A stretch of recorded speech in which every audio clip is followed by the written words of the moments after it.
Hi, welcome to Chad's Silversmithing. Today it's time for a quick tip, and I thought I don't think I've ever done a video about the Mohs hardness scale, which is hardness plays a role in gems and jewelry, mostly because jewelry gets beat up pretty hard when people wear it. It's on their hands, it's on their wrists.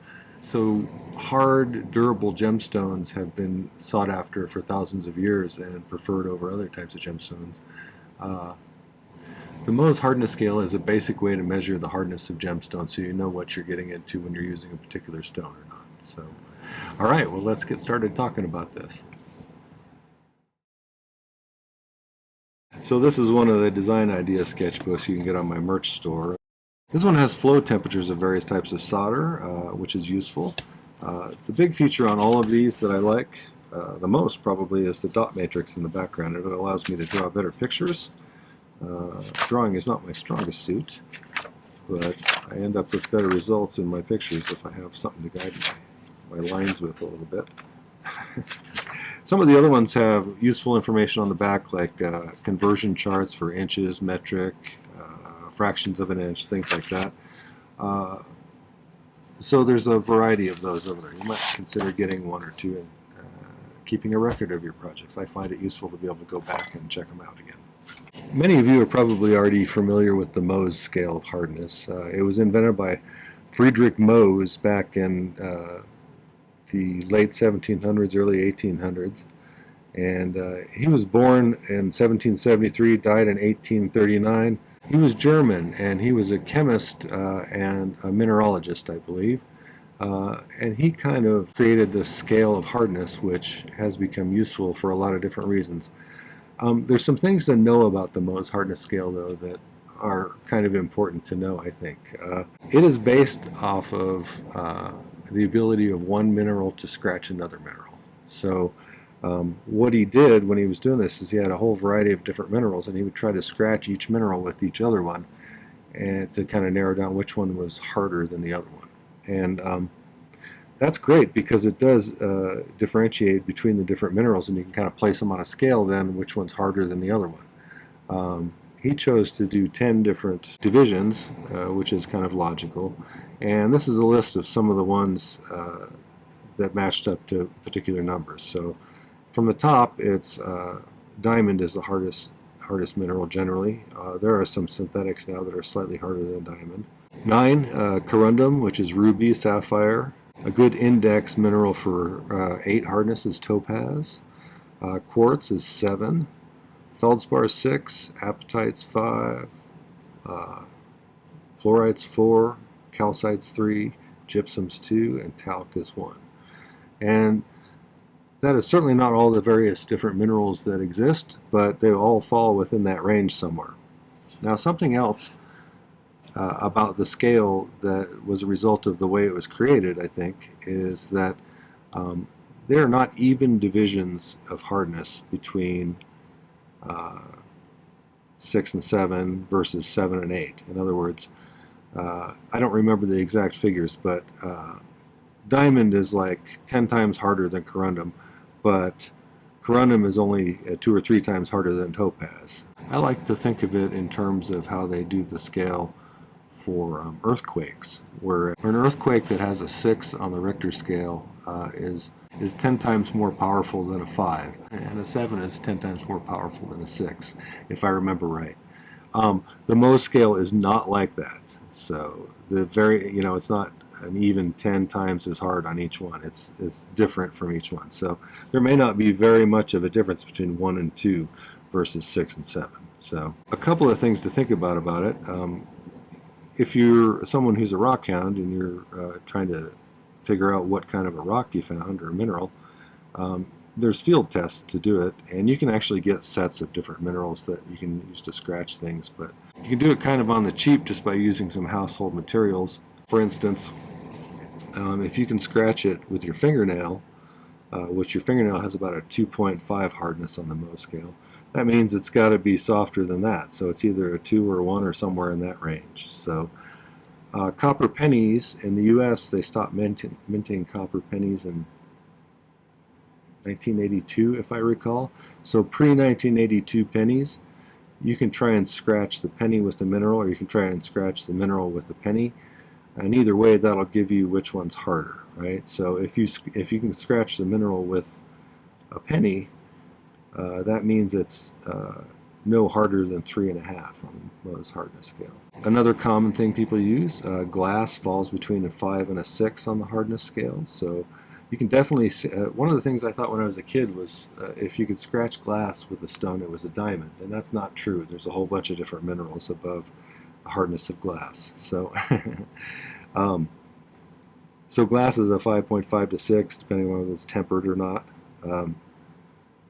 But quartz is a 7, for instance. So you can take a quartz crystal and just drag it across a window, and it'll leave a great big scratch. So. Feldspar, which is like Amazonite or moonstone or labradorite, that's a 6 on the hardness scale. Quartz, amethyst, citrine, various agates and things are made out of silica or quartz. So that's in the 7 range. Field test wise, a knife blade, like a hardened steel knife blade, is somewhere around a 6.5 generally. And so you can use that to scratch things with too, just don't cut yourself with a knife. A steel file or a masonry drill bit are both pretty hardened steel, and they run about an 8.5. So if your mineral scratches your file, it's probably either going to be in this range or that range, right? You don't want to use these things on a nice gemstone you just bought to make sure, because if you end up scratching it, then you'll be really sorry about that. But some things to know about this as far as gemstones. There's a lot of gemstones on the market now that are really soft. They didn't used to do that. They used to kind of consider up in this range, gemstone range, anything below that was not really considered much of a gemstone, except for maybe opal.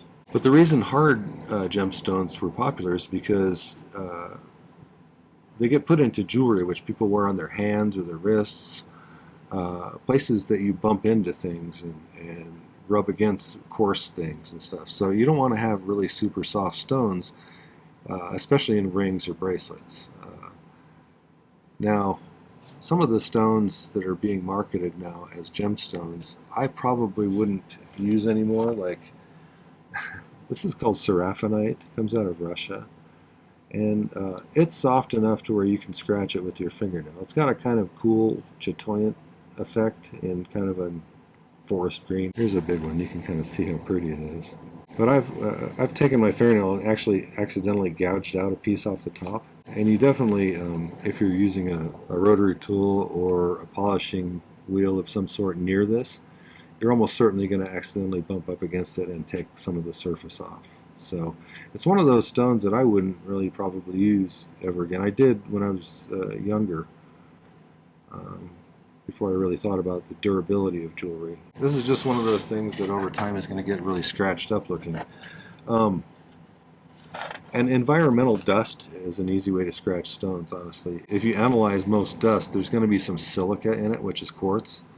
And so if you're rubbing up against dust even with your gemstone that's softer than a 7, you're going to be gradually micro-scratching it. There's a lot of costume jewelry in the past that had glass stones in it, and if you look at a lot of those ones, you can see that the edges of the facets are rounded and really scratched up, and even the tables on the stones are really scratched. So, and that's just from normal wear and tear and rubbing up against dust. One thing to realize as well is that hardness isn't the only characteristic that influences the durability of a stone when we're talking about how it will wear.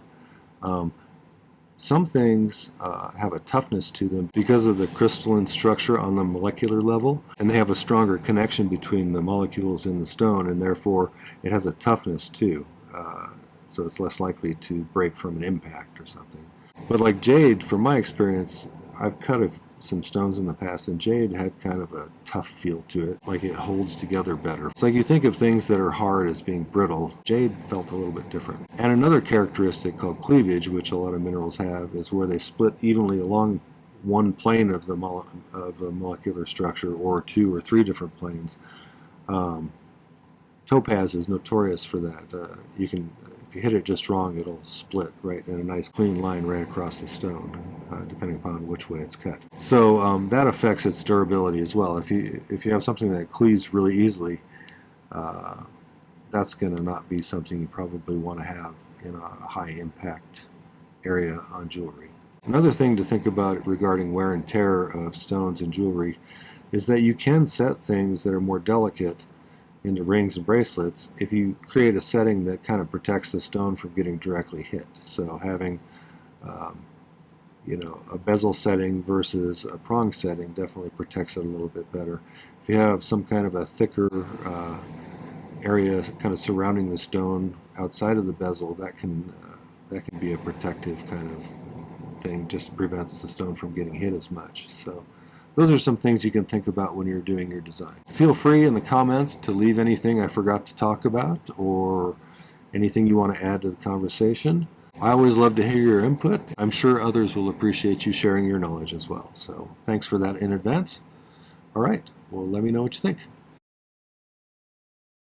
Okay, well, that was a little bit about gemstone hardness and the Mohs scale of hardness. I hope that was informative and useful to you.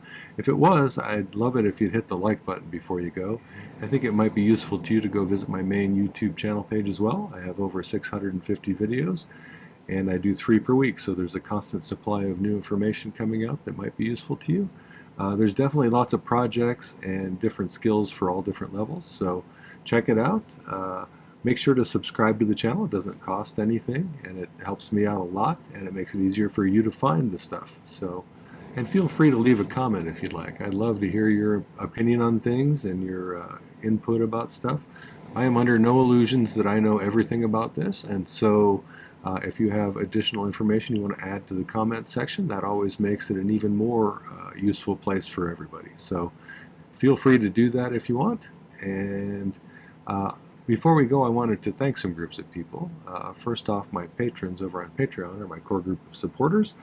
They have provided me with some financial support to be a part of that, but they also have created this really unique, nice, artistic community over there. And so I have a lot of people posting pictures on my Discord and showing each other different resources and helping each other out, as well as helping me and asking me questions. It's a really nice community, and it's a group of people that I really value. So thanks for making it that way. You guys are awesome.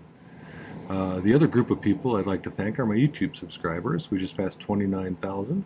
That's awesome and amazing, and I really never expected to have that many subscribers, so it's really thrilling for me that you guys have found me interesting enough to subscribe to, so thanks for that. Thank you also for the nice comments and the financial support, the super thanks, the buy me a coffees, the merch purchases, buying my ebooks. All of that stuff makes my channel sustainable, and I really appreciate the help. Thank you for that. Visit the video description down below for some important links. There's a link to my Patreon if you want to find out a little bit more about that community over there.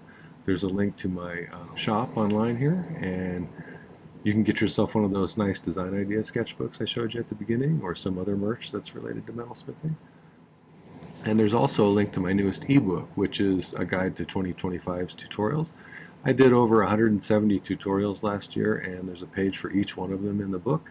On each page there's a link to the video itself, but there's also extra information about it. There's a picture of the sketch that I drew, there's a picture of the final outcome, there's a list of materials that it takes to make it, there's stone information if I had a stone in it, there's a difficulty rating, and there's notes I took about it. Things I might have learned from the project, for instance.